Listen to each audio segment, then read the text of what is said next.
Chapter 39. The Birth of Chavana. Om Shri Ganeshaya Namaha. Mudgalacharya continued the narration. Thereafter, Prahlada, the devotee of Vishnu, became the king. He put an end to all enmities, so Devas also respected him. O Prajapati, after the passage of some time, Vidhata Brahma lovingly visited him. At that time, while Daityas instigated Prahlada, due to their influence, he did not appropriately honor the Vidhata Brahma. Brahma was enraged and pronounced a curse on the corrupt Vaishnava. O Prahlada, you will be depleted of your knowledge. Cursing Prahlada in this manner, Brahmadeva returned to his abode. Daityas attacked Devas. He did not respect Vishnu or Shambhu, the chief Devas. He defeated all gods and ruled over them. Yet Devas considered Prahlada as their ally. They tolerated his bad behavior. Eventually, Devas assumed superiority and with the help of Vishnu, they defeated other Daityas but kept Prahlada protected. They reinstated him as king of Patal.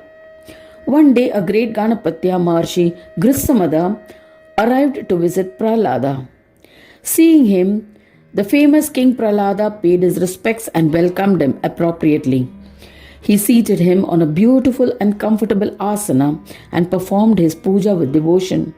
He massaged the feet of the Muni and said pleasantly, "With your darshana of your feet, I have become sanctified and my family is blessed.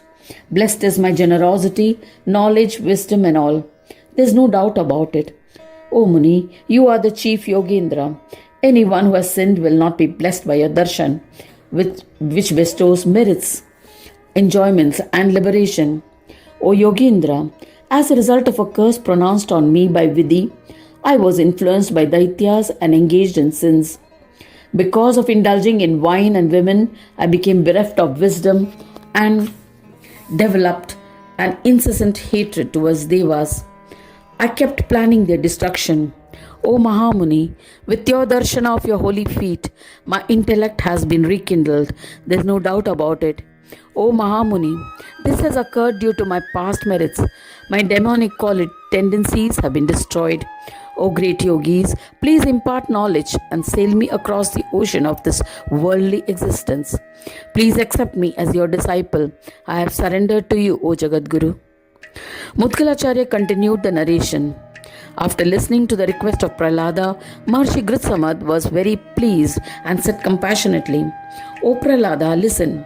I shall impart the knowledge which will bestow joy and the highest form of peace. Worship Ganesha and all obstacles in your path will be eliminated. O Lord of Daityas, the powerful demon of arrogance, Madasura, is firmly established in your heart. Hence, O Lord, you should sing bhajans of Ekadanta to kill Madasura in you. It is only then that knowledge can be established in your heart. Listening to the words of Maharishi Gritsamada, Prahlada asked again, who is this Madasura who is residing in my heart? Who is Ekadanta? How am I to worship Ekadanta? How did Gajanana kill Madasura?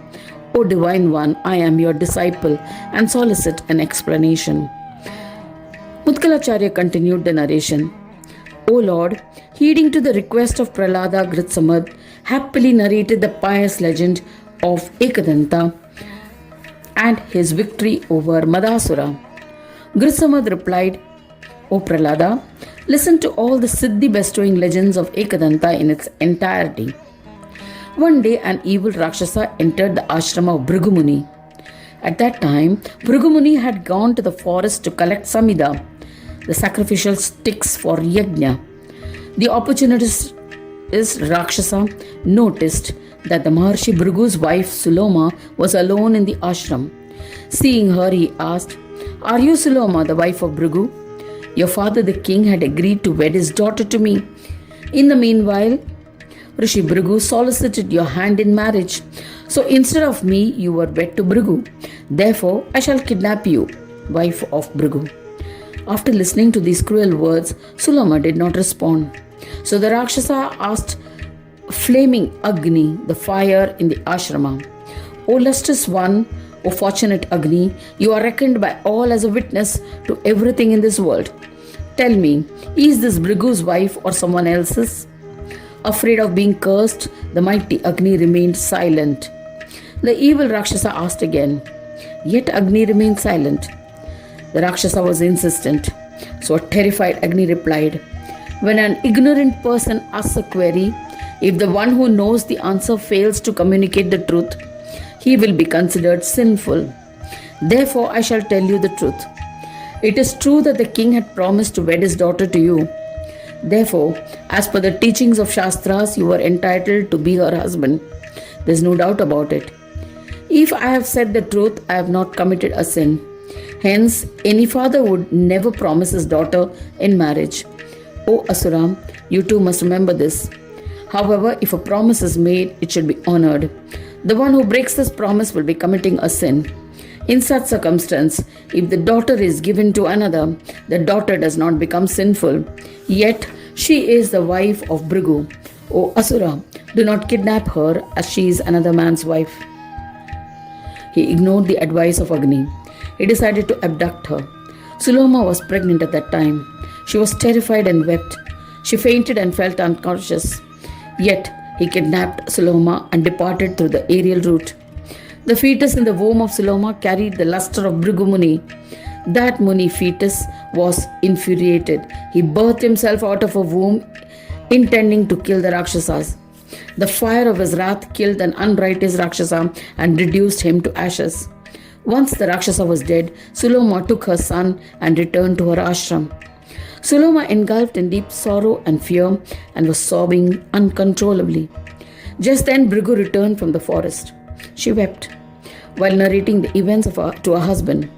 Listening to it, the yogi became furious and appeared to be Rudra himself. His eyes resembled burning embers. He said to Agni, O Lord of fire, I pronounce a curse on you. You are ignorant and sinfully cruel. You will devour everything in this world. He consoled Suloma by pronouncing a curse on Agni and praised his son. He said, Blessed is my son, whose deeds are worthy of appreciation. He slipped from his mother's womb, called a Chut in Sanskrit, fallen from, and protected her. Therefore, he will become famous as Chyavana. Yogi Bhrigu, along with his wife and son, lived happily and worshipped Lord Ganesha. Thus ends the 39th chapter titled The Birth of Chyavana in the second Khanda of the Purana Upanishad, Srimad Bhadgal Purana, describing the legends of Ekadanta, dedicated to Sri Gajanana. End of chapter 39.